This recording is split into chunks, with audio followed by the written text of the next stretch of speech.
So to all of you, sorry again for a bit delay, and thanks for being patient. Welcome all. This is a book event co-organized by Nordic Institute of Asia Studies and Fudan Center here at the University of Copenhagen. And my name is Liu Chunrong at the Fudan Center. It's a special pleasure to stay with all of you and to meet the mind of my wonderful colleague, Professor Bai Tongdong from Fudan. This event will be based on his latest publication at the Princeton University Press against political equality, the Confucian case. A few words about him. He is a Dongfang Chair Professor in the School of Philosophy at Fudan. He has a academic background in nuclear physics at Peking University, a very powerful discipline. And he holds a doctorate degree in philosophy, equally powerful, from Boston University. And he is a leading voice in modern relevance of traditional Chinese political thought and philosophy. And I had the pleasure to recall that you visit Copenhagen University 6 years ago and gave a talk about the cultural messages that Confucianism to save the world. And to argue that Confucianism can be a solution or part of solution to many challenges in our time, not least in combating the pandemic, would be very interesting and debatable. And we know that Professor Bai has been theorizing this topic for years, and which is now crystallized in a book form. So congratulations on this accomplishment. And naturally, for those who work on Chinese political thought and to those who concern the future of a liberal democracy, a book like this is really timely and essential. I'm sure we can be inspired a lot from reading his book and engaging in today's talk. So with that, let me give the floor to Professor Bai. And so you'll be speaking for around 15 to 20 minutes, and then we can open the floor for questions and comments. And questions and comments can be raised in the chat box to me, and I will do my best to communicate to Professor Bai. So thank you, and Professor Bai, is your floor.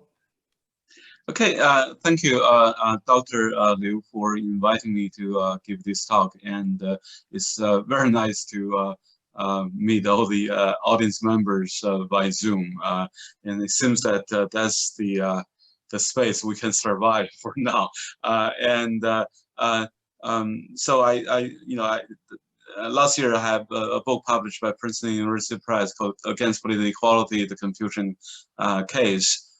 So I'll just try to summarize what I said in that 400-page book in 15-20 minutes. So that's what I'm going to do. So I think a starting point for me is to argue that there is really, we should understand the distinction and the potential conflict between the liberal side of liberal democracy and the democratic side of the, liberal democracy. By the liberal side, I mean the rule of law, rights, protection of liberties and things like that. So in chapter 9 of my book, I argue that how Confucianism can be made compatible with rights, rule of law, without sacrificing its own characteristics. So I think, the liberal part is really the unquestionably a good part of liberal democracy, which we should try to preserve. But the democratic part, I meant specifically one person, one vote. So I think both in theory and in practice, we see more and more the democratic side is challenging the liberal side. The rise of right-wing politicians in the West just shows that, President Trump, who now soon will become ex-President Trump, for I think for the good of humanity, he constantly attacks the press, the court, but still he has almost half of Americans, backing him up. So we see this conflict. So in a way, my book's proposal is to maybe to put some limit on the Democratic side in order to preserve the liberal side. Whereas in reality, I think it's the Democratic side keeps challenging the liberal side. The liberal side is losing in reality. So although my book is called Against Political Equality, I think I'm trying to save liberalism from a radical form of political equality in the form of one person, one vote. So that's about the governance. So I couldn't elaborate on the details, but I argue that Confucians, early Confucians, particularly Mencius, believe that on the one hand, the state exists for the people, and the state belongs to the people. So if you use President Lincoln's motto, democracy is of the people, for the people, and by the people, I think Confucians could embrace the first two parts, of the people and for the people.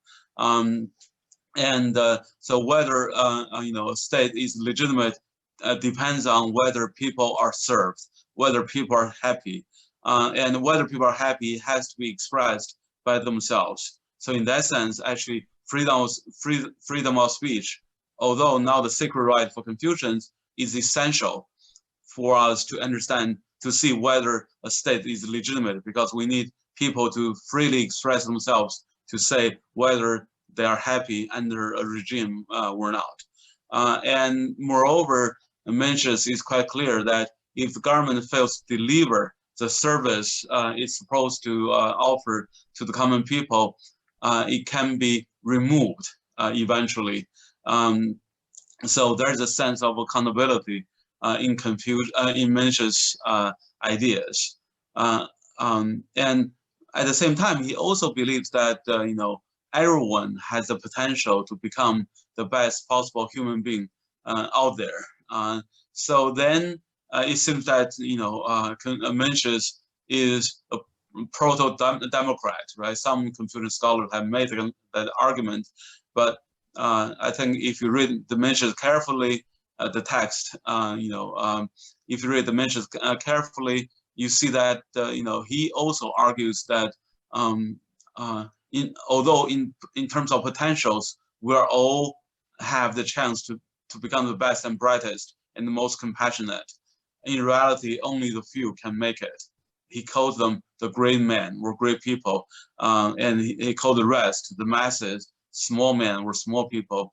But I mean, the term small and great, I think he meant as descriptive. So because for him, we all have the four moral limbs, the four seedings of Confucian virtues. And so if you develop them fully, you'll become a morally big person, right? If you fail to do it, you're a small person. If you're a morally big person, you're in charge of running state affairs. So we see these two sides of Mencius' ideas. Then how to reconcile these two sides? We could say that one way to put these ideas into reality is, on the one hand, if we can have a mechanism for people to express their voices. On the other hand, for the morally large people, right, big people, great people, to have more say in the political decision-making process, right? So you can imagine, if it's a bicameral structure of legislature, namely, if we have two houses of the legislature, we can let the lower house popularly elected to represent the voice of the people, and then we could have the upper house somehow, meritocratically identified, so that the great people can be identified and they can play a role in the political decision process. So now we add a meritocratic element to democracy. Then the question is, why is such a hybrid regime a better regime? To answer that question, I argue in my book, there are 4 problems with democracy. Although I use examples from American democracy a lot because I lived in the US for 14 years. I think the arguments, the four objections I give are purely theoretical, structural, not based on American political reality. So the first issue is that oftentimes democracy is built on this ideology that we, the people, can understand politics the best, and by implication, it often means that we are suspicious of the ruling elites. I think this kind of suspicion is not healthy for a well-functioning democracy. Again, now we see in the case of Trump, how the Trump voters don't even accept the election result, right? Because they think, the deep state, even the Republican governors are bribed into selling out their votes. Secondly, I think more fundamentally, one person one vote only gives the political decision-making power to the present living voters. But a lot of policies today, domestic policies today, national policies today, have implications to non-voters, to future generations, to foreigners, like environmental issues, climate change, or federal deficit. But democracy in the form of one person vote, doesn't give voice to non-voters. So it makes these issues, I think, fundamentally challenging for democracy to address. So I call, the climate change is really a perfect storm for democracy. And thirdly, even among voters, the powerful ones tend to silence the powerless ones. In an emerging democracy, it's often in the form of ethnic cleansing. In a developed liberal democracy with rule of law, you don't kill ethnic people. Still, minorities tend to be silenced in a soft manner.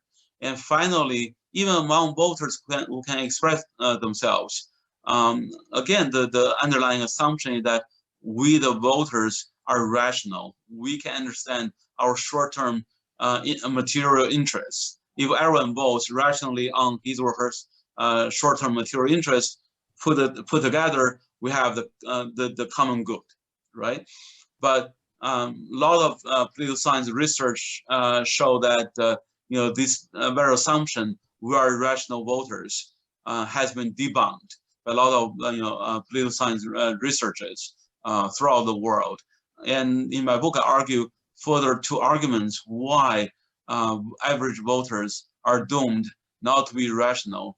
Because first, most of us, including me, we're busy with our daily jobs, right? We don't have time to think about politics. Secondly, to make the matter worse, contemporary politics become just so complicated because almost every contemporary state is way too large for common people to understand. I think in this case, Nordic countries are blessed because the population is rather small. So the common good is relatively obvious to an average voter. But if you have a country more than 10 million, 20 million, 100 million people, it's very hard for average voter to understand what national policy is good for me. So just think about the first democracy in human history, right? Athens. The Athenian democracy. There are 2 conditions for Athenian democracy to function. First, it's a democracy built on slavery. Slaves free the citizens from daily chores so that they can involve in politics full time. Second, Athens is a small state, right? 20,000 citizens, maybe 200,000 people. So 20,000 citizens, even against the Nordic country scale, it's pretty small, right? It's very, very small. It's not even I don't know, the third largest city of Denmark. Actually, I don't know what that city would be, but probably larger than Athens, right? So now we see the problem, and if we see the problem, if we don't want to go all the way back to a bunch of aristocrats to determine everything for us, maybe the hybrid regime is a good solution. Then, of course, another issue is how do we identify these meritocrats? In my book, I propose 3 mechanisms, one by exam. So we can use certain exams as qualifications for people who want to become members of the upper house. So like the American Foreign Service exam, you need to know where Iraq is before you can become a senator voting on whether we should go to war with Iraq, right? So that's one mechanism. The second mechanism is some kind of a leveled model. So my objection, one of the most fundamental objections is that the contemporary state is way too large for democracy to function, even for representative democracy to function. But on a very local level, I think people are good at making decisions on the communal level. So maybe on the communal level, let political matters are decided by direct democracy. On higher levels, let the lower house voted in by the populace to represent the voice of the people, and for the upper house, members of the upper house are going to be voted in by members of legislature one level lower, because legislators one level lower, they're more or less free from daily chores, so they understand politics a little bit better. And the third mechanism is that I think the Confucian idea of moral, but Confucian moral really means compassion, the care for the people. I mean, it's very difficult to test who is moral in that sense. But one way to do it is just to try them out, right? Put someone in a position and see if this person is good or bad. So again, using the American political setting, if you're governor of a state for 2 terms, your approval rating is 40% on average. You have no criminal charges against you. Then you will be sent to the Senate for 1 term, 10 years, no re-election. So we know you're competent. Even if you're pretending, you pretend very well to care about the people, right? So now we will give you 10 years, but you don't need to worry about getting re-elected. You don't need to worry about appealing to average voters who don't necessarily understand politics, who are often won over by demagogues like people like Trump and other maybe right-wing demagogues in the world. So these are the 3 mechanisms, and eventually I argue that actually my proposal is not that far from what John Stuart Mill, even John Rawls would have endorsed. And so it's not that anti-democratic unless you understand democracy to be 1 person, 1 vote. And the 1 person, 1 vote is the only way of expressing political equality of self-governing. So my proposal is only against that radical form. So that's about domestic politics. And I'll try to say as quickly as I can about the sort of global governance. So for Confucians, early Confucians, they live in a small scale world of nations. And so they also are trying to address the issue how we bound a large state of strangers together and how to deal with state relations. Mencius came out with the answer that there's something called compassion, which is universal, which is targeted at strangers. Even for strangers, we have a thing called compassion, we care about them. And so if we can develop compassion fully, we can care about strangers. But for him, even if we could do that, we care more about those who are closer to us than those who are farther away. So his ideal for cultivating universal compassion is that we can achieve a stage where we care about everyone, but still on a different scale, on a sliding grades. We call it the hierarchical care. hierarchical but universal care were the graded in universal care. And so for him, then to care about your own state, patriotism is justified, but you cannot do whatever it takes for your state interest, because other foreigners are human beings as well.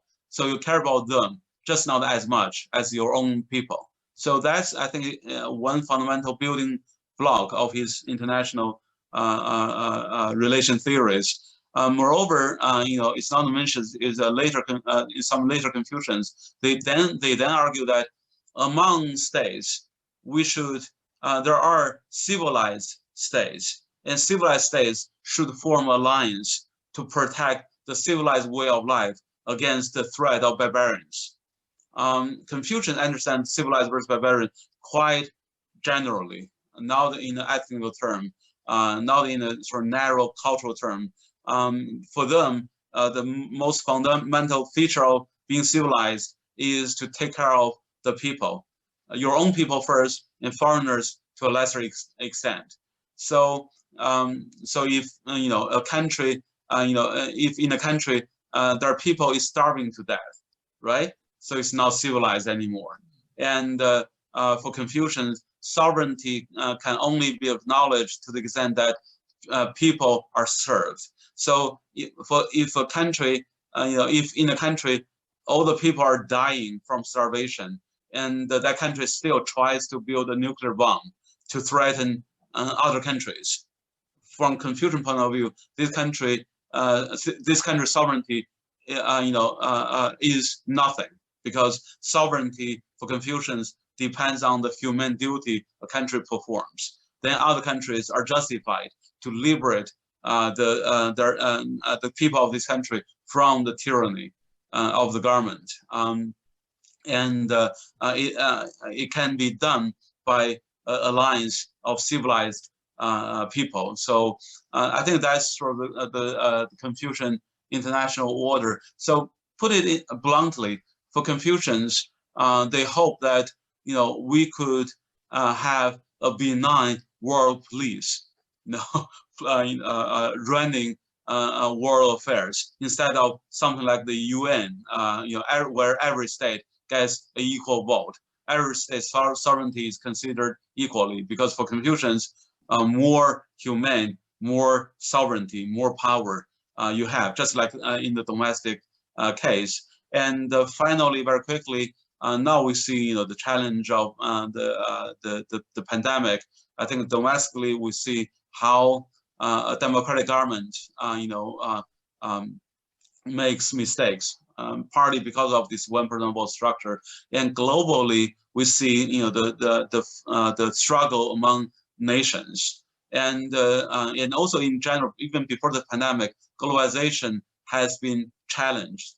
I think the fundamental reason for globalization to be challenged is that globalization is led by nation states, and nation states, by definition, are doing whatever they can to protect their own interests. So, but globalization means going beyond states, right? And so globalization that is led by nation states is itself a contradiction.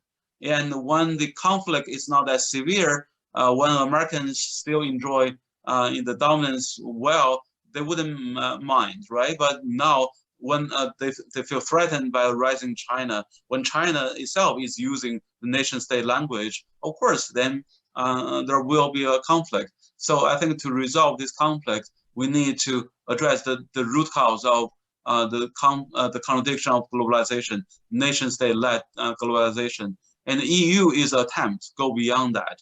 But I think maybe EU goes, if it tries to go about states, I think it might go too far. So maybe we should have a more, in the form of alliance of, responsible states.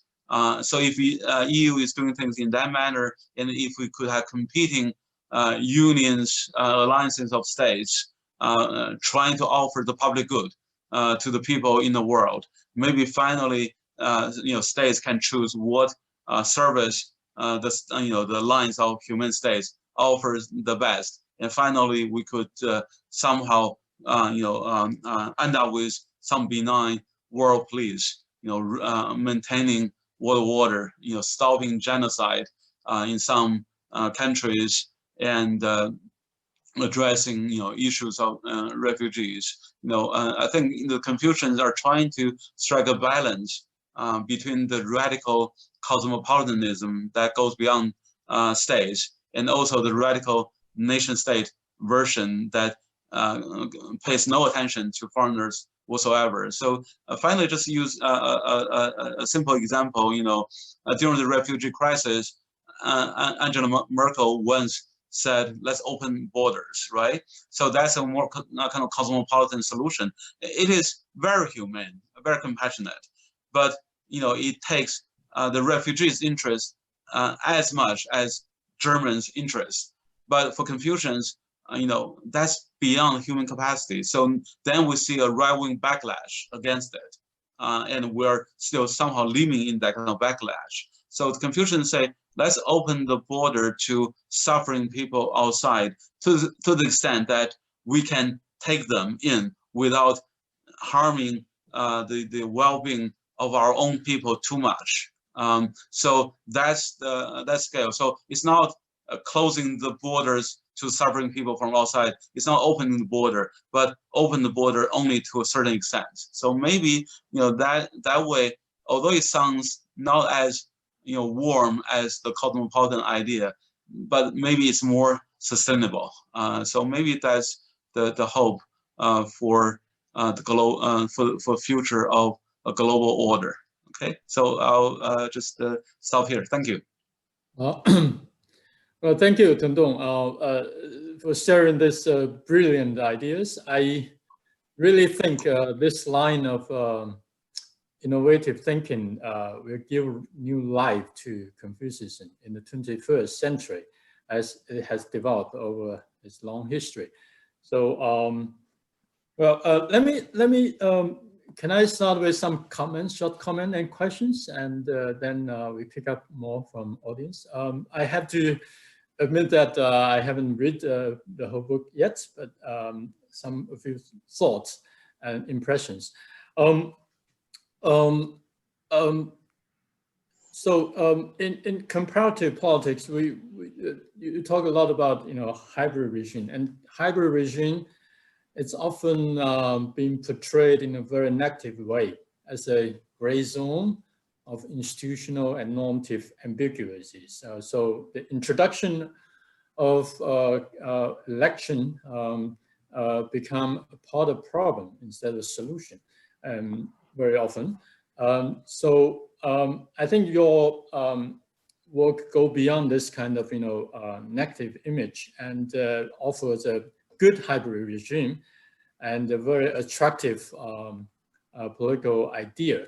And I think the theorizing process itself follows a Confucius idea of he, namely the synthesis. So here comes my first curiosity. It's how different components interact within this hybrid regime, interact and lead to a more meaningful added value in political community. So in other words, to what extent are these elements speak to each other and are compatible to each other? Are you theorizing them in a dialectical way, or are you just suggesting some kind of dualism in your formulation? If we think the formation of Confucius-inspired political order as a process of harmony or consensus building, so then we may need a process of deconstruction and reconstruction. So I'm also thinking about, do you refer to Habermas or his way of like intercommunicative act as a method of developing your theory?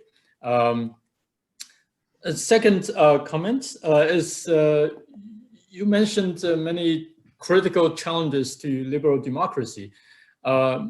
and much of the arguments have also been articulated by the right-wing politics, as also you also mentioned. So when it comes to alternatives, there are good ones and bad ones. There are constructive ones and deconstructive ones. So there's something called the deliberative democracy being proposed and practices as a complementary way of organizing democracy. So I'm more interested to learn a bit more from your minds about political radicalism as an alternative, as a challenge. So I mean, radical political thought in recent years has been quite pronounced in the European context, not to mention about in America. And one of the key claims of this movement is that liberal democracy advantage minorities and governing elites and at the expense of majority. So the question is to understand the implications of radical movements to the future of liberal democracy. Do you think this kind of radical movements as a kind of, someone called a viable force of a creative destruction? Okay, so pushing the mainstream to accept some invisible and marginalized voices. So, and how Confucianism can offer a response to that, to provide a more responsible solution.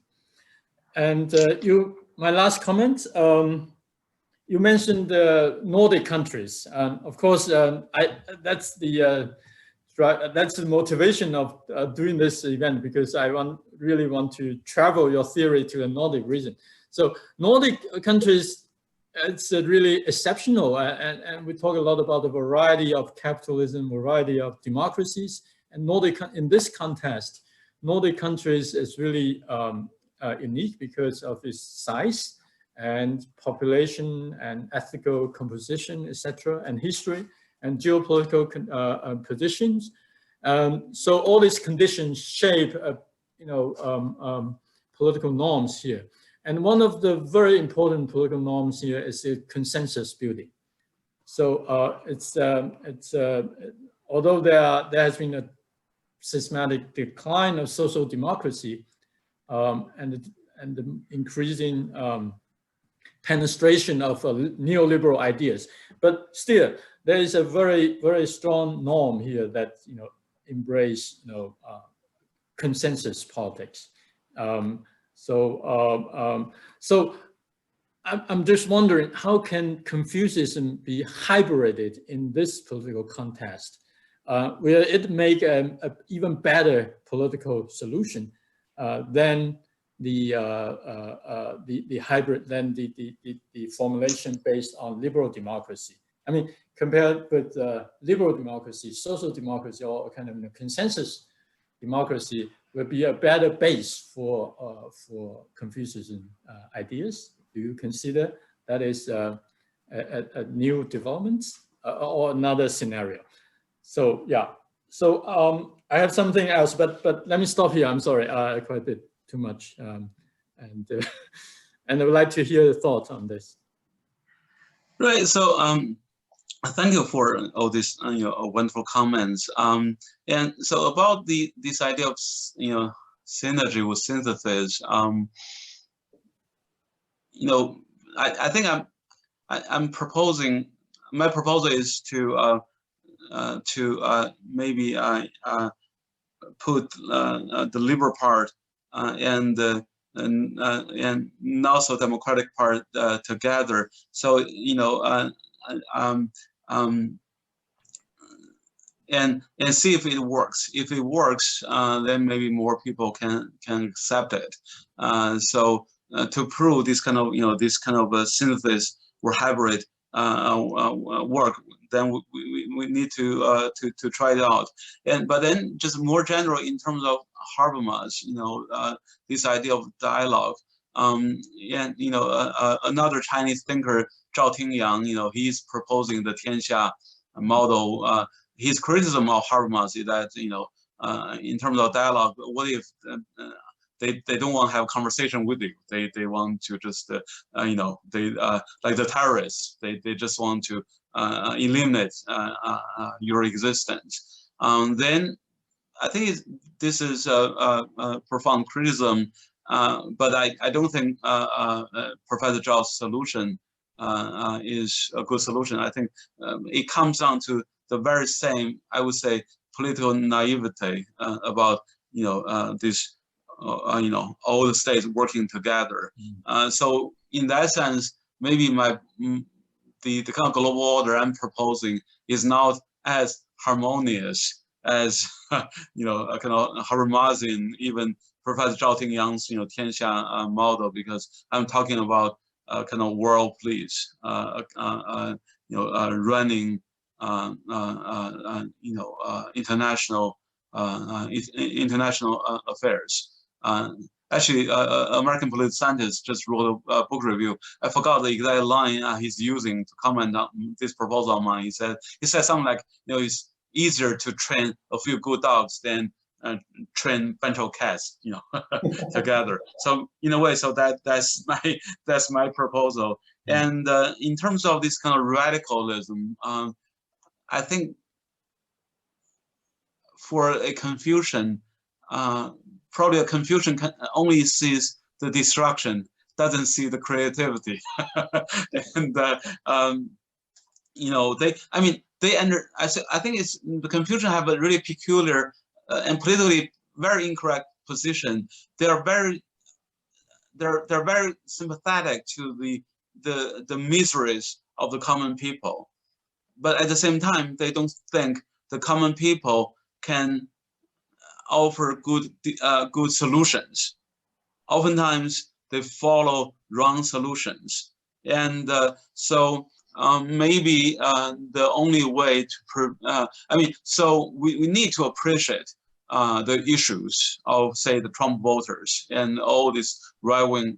As I said, the right-wing backlash in Germany is partly caused by the open border policy by Chancellor Merkel, and so maybe there is racism going on, but there is some justifiable concern as well. So that should be addressed.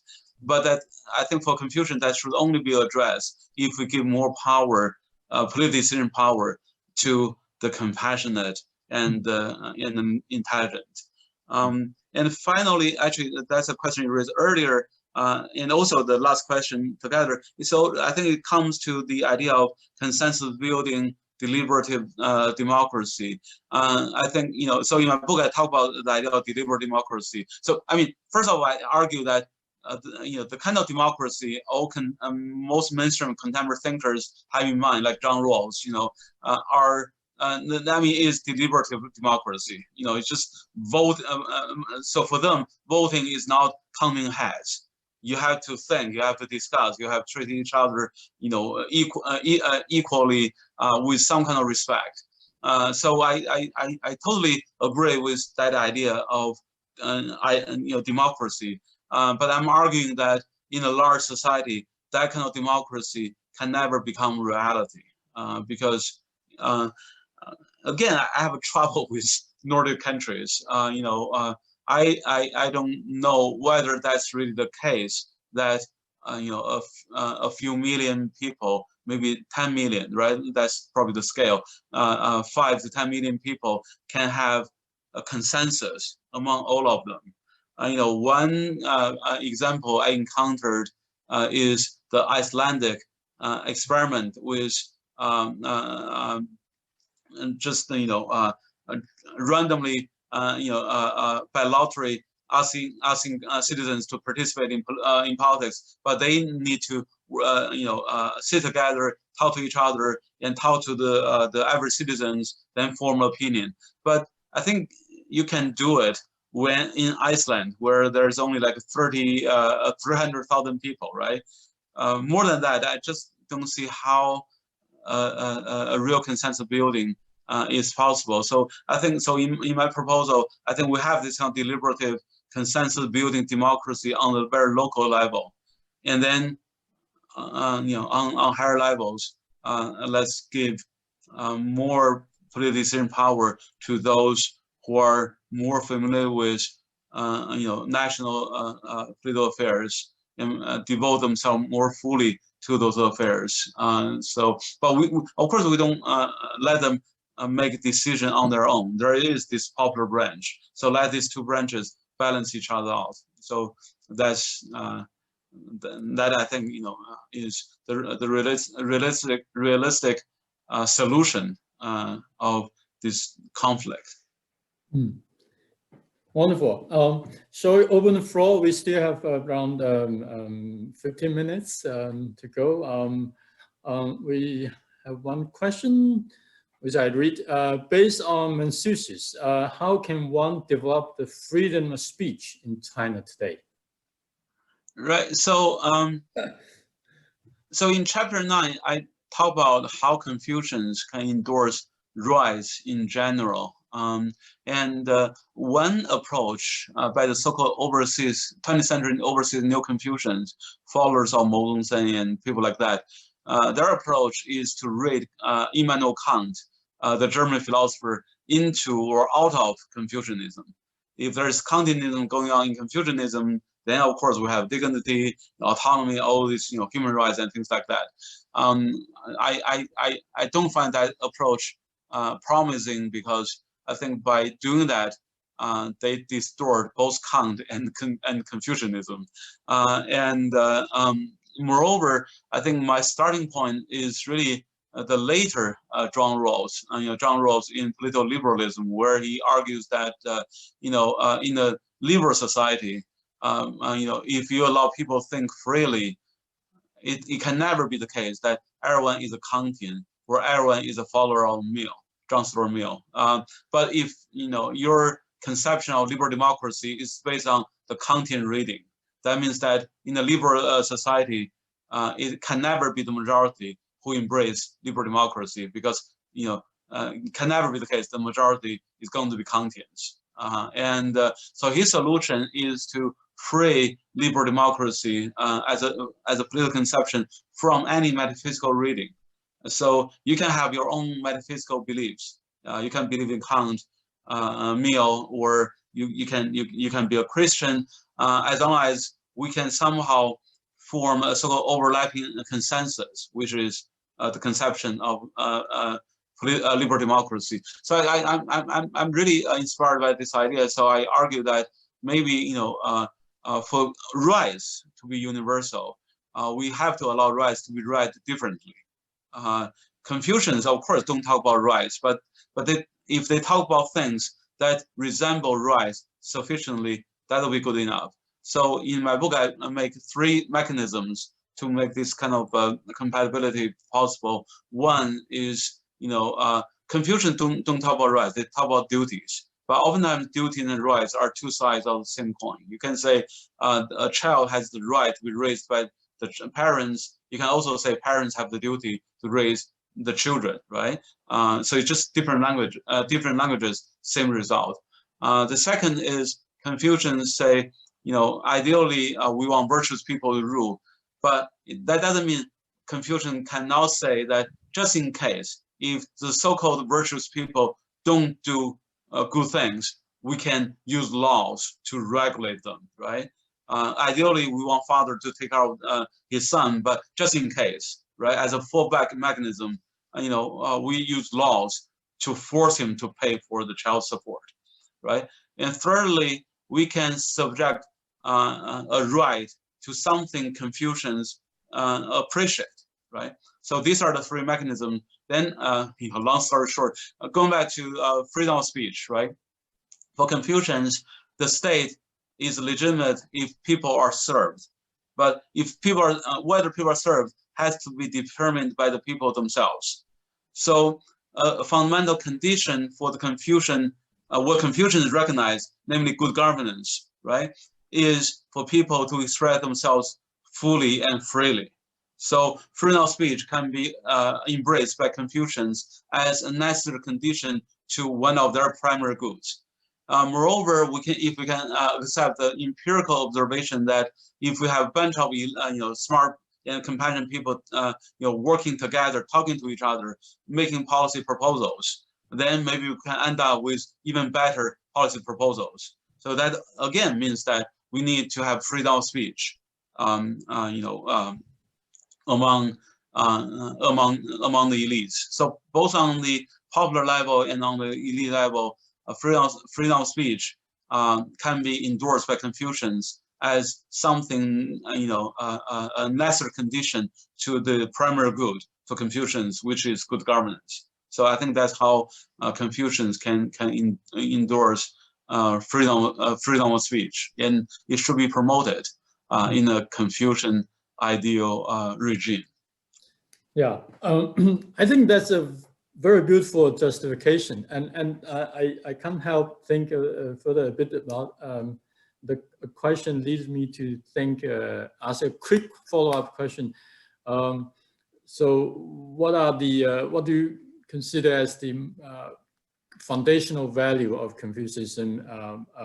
You talk about compassion, you talk about duty, and what are the most, foundational, and what about harmony? And is harmony you consider as something as a universal commonality or cosmopolitan order? Right. So now, when the Chinese government talks about Confucianism, they like to talk about harmony. But at least in the analyzed in dimensions, harmony is not that emphasized. So I do use the concept of harmony in my book, but to address a specific issue, I think within a liberal society today, on the one hand, oftentimes a lot of liberal states consider the discussion of patriotism to be oppressive. So I think in Germany, once I saw in the bathroom, someone wrote on the bathroom wall, patriotism, Nazism, they are all bad, right? So patriotism and Nazism are put in the same basket. And so any attempt for national state identity is considered bad by many liberal thinkers. At the same time, they try to defend, identity politics, right? Small group identities, minorities, homosexuals, transgenders. So if you think about it, on the one hand, you reject any attempt for state identity. On the other hand, you have all these, inner group identities within a state. Then how can a state be united as one? I think that's the issue. But you don't want to impose one, maybe one group's identity as the state identity. I think that's what the right-wing politicians like Trump are doing. So in that sense, I resort to the Confucian idea of harmony, because Confucius said that the gentleman is harmonious but not uniform, right? So I think it means that there are different elements, but then somehow they form a holistic group. So maybe that's the Confucian answer to the contemporary both right-wing and left-wing identity politics. Great. We still have some time. Let me read 2 more questions, and maybe hopefully we can use good time to have a conversation on this. The question from is that can you please provide some compelling examples in real world for your political vision? In other words, to what extent do you see East Asia countries are close to this hybrid regime idea? And are there proposals or outlook of hybrid regime more appropriate only for society with a Confucian heritage? And so another question that it's more theoretical, communitarianism.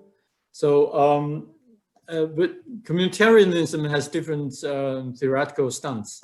It's a powerful critique of liberalism with this claim of value of community and ontological claims about social nature of the self. So what is your view on the common ground between Confucianism and communitarianism, and any theoretical synergies you would like to see there? Okay, so on the first question, actually going back to Dr. Liu's question as well. So what I consider as fundamentally Confucian. So there are people who are reading sort of the ethical, or more metaphysical aspect of Confucianism. And I think deep down, I'm a liberal or pluralist in the sense that I think everyone needs to have a moral metaphysics to live his or her life. But moral metaphysics can never become universal, so I try to pay attention only to the political aspect of Confucianism, which I consider to be universal. So you don't have to be a so-called Confucian, right? You don't have to dress in a certain way. You don't have even read the Analects in order to see the power of Confucian political considerations. So my proposal is meant to be universal. So maybe you could say East Asian societies have more respect for the right kind of elites. So in that sense, maybe East Asians, it's more likely for East Asians to embrace this kind of hybrid regime where people with marriage are given more power. I think it's very hard for, I guess, Nordic peoples who are very egalitarian to accept this idea. There might be some truth to that. However, first of all, I'm not so sure how Confucian East Asians actually are today.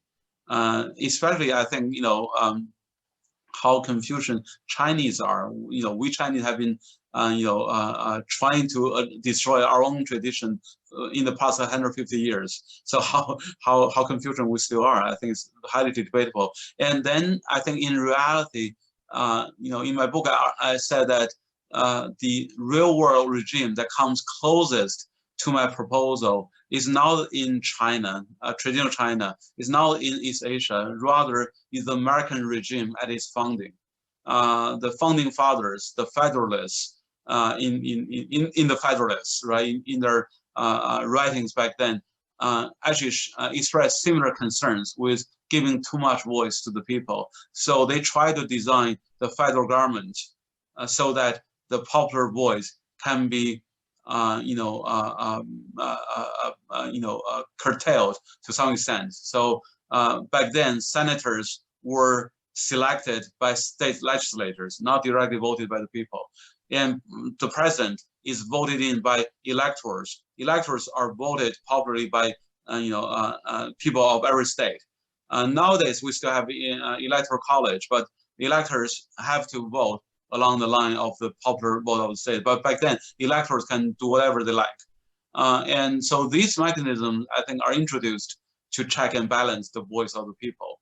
But of course, there are problems with the American regime at its founding. Slavery, no women don't have votes. So in the effort to eliminate the ills of the elements of the founding regime, slavery, gender inequality, I think all these mechanisms that check and balance the populace are also thrown away.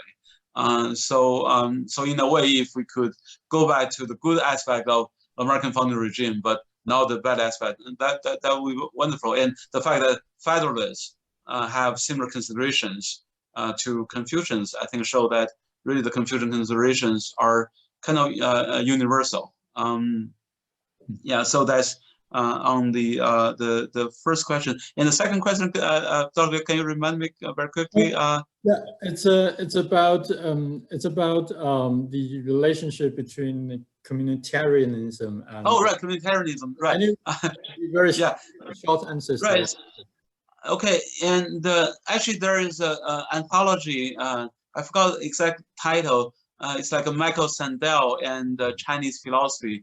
There is a chapter I contributed to it, and also among Confucian scholars, there are scholars who are trying to show the affinity between Confucianism and kind of Dewey, John Dewey's understanding of democracy. So both emphasize on both Michael Sandel and John Dewey and the communitarians emphasize the community feature, community building feature of democracy. I think I'm all for that kind of community building. But again, I think my fundamental assumption is the understanding that a key feature of any modern state is that it is large and populous and is full of strangers. Think about America, right? Back then when America was founded, a city like Cambridge had a few thousand people. In that case, you could have a community building. But now the city of Cambridge, where Harvard and MIT are located, has I don't know, 200,000 people, probably the population of Iceland. How could you have community building on that scale? So I think communitarianism is a nice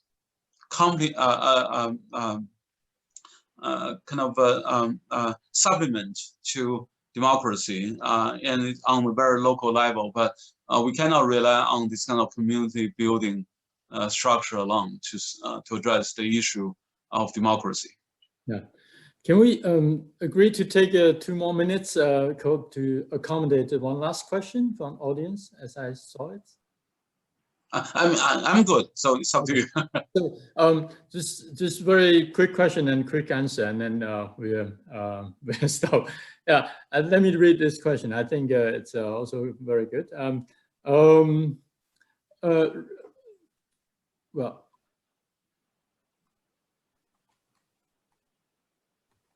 it's well, sorry. There are long debates on revival of Confucianism in China. Do you consider there is a binary divide or a continuous link between Confucianism represented by scholar officials and modern intellectuals on one hand, and popular Confucianism put forward by some scholars on the other? Right. So I don't know what this Yeah. So what kind of popular Confucianism? I don't know this. Yeah, I try to make sense of this. I think she's asking about the revival of Confucianism, and there's how do you see the relationship between Confucianism represented by scholar officials and modern intellectuals, those advocate by intellectuals, and its relationship to those what he called the popular Confucianism. Right. So maybe not directly addressing this issue. I think in the Western media, it's often reported that why there's a Confucian revival because the ruling party of China, needs a new source of legitimacy, and they go to patriotism, they go to traditions. That's why Confucianism is manipulated to support state legitimacy. That's a common claim. I'm not saying that this claim is completely wrong, but at least it is one-sided. And I think that there's a genuine embrace of tradition among average Chinese. You can call it popular Confucianism. A lot of middle-class parents are sending their children to not Sunday schools, but Sunday classes on traditional learning. In a way, it's natural. When your own country becomes stronger and stronger, you start thinking, maybe my traditions are not that bad, right? 150 years ago, when a lot of Chinese thought, Chinese traditions were bad, Confucianism was bad, because we're defeated. If you kept being defeated by outsider, you think maybe there's something wrong with my family, right? And now I think there's a natural resurgence of confidence in Chinese traditions. I think that's genuine. And even among officials, I'm not sure there are scholar officials, but even amongst officials, I think just like common people, right? They think that maybe there's something good about Chinese traditions. Although actually the Chinese Communist Party started out as a very anti-traditional party. Yet I think now the going back to traditions, maybe there's some manipulation going on, but I think there's something genuine going on as well. So So as a scholar, I think my own duty is to offer maybe one of the theoretically sound and coherent version of Confucianism for both politics and also for people to appreciate. I think there's a tug of war about how to interpret Confucianism. So I think it's scholars who have the duty to offer more informed interpretations of the Confucianism. And by the way, I just saw the other question. Maybe I just say a few words very quickly. So the other question is, the misinformation going on, on the internet. How can you embrace freedom of information while dealing with this? I think for Confucians, freedom of information is not freedom of speech is not sacred right. Rather, it is good because it's leading to good governance, right? So in that sense, misinformation is clearly not leading to good governance. So it's justified to have some sort of control of misinformation. But of course, we have to be very careful because when there's too much control, I think you're breeding the ground of conspiracy as well. So sometimes I think that the state needs to be very open about what they're doing. No secret project, So even if people cannot fully understand what state is doing, the state still needs to have open information to everyone. At the same time, there should be an open process of what information should be suppressed, like what Twitter and Facebook are doing today. Mark, the tweet of Trump about voter fraud and things like that. But there should be it should be an open and clear procedure. I think Confucians have the resources because they don't take freedom of speech itself as a good. Rather, it is good for something else, for communication, for good governance. Yeah. All right. Time is flying, and we have to stop the session soon. And sorry, I can't read more questions. But I'm sure we'll have another opportunity to learn with you and to be inspired by you. I know it's your bedtime. It's quite late in the evening. And Confucius advised us to lead a balanced life. So I feel guilty that we have to ask you to do this late in the evening. But I think we all really appreciate your wonderful sharing on this important subject. And we have learned so much, and I wish you stay well and dream well. Hope to see you in our next meeting of mind, and probably in our summer school again. We are planning something. Thank you so much for having me over. I have to confess, I probably am not good Confucian, so this is my afternoon for me as well. So I have a jet lag with the local. So I'm a nice person. So it's perfectly fun for me to do this. It's really a great pleasure to talk to you and the audience members. Thank you. And this will be this video will be shared in our network because due to time issue, some people cannot come, but they are asking to share. So will it be fine with you? Yeah, sure. Okay, great. And and so thanks again, Tongdong, and I really hope we can meet very soon. Take care. Yeah. Okay. Thank you. Thank you. Bye.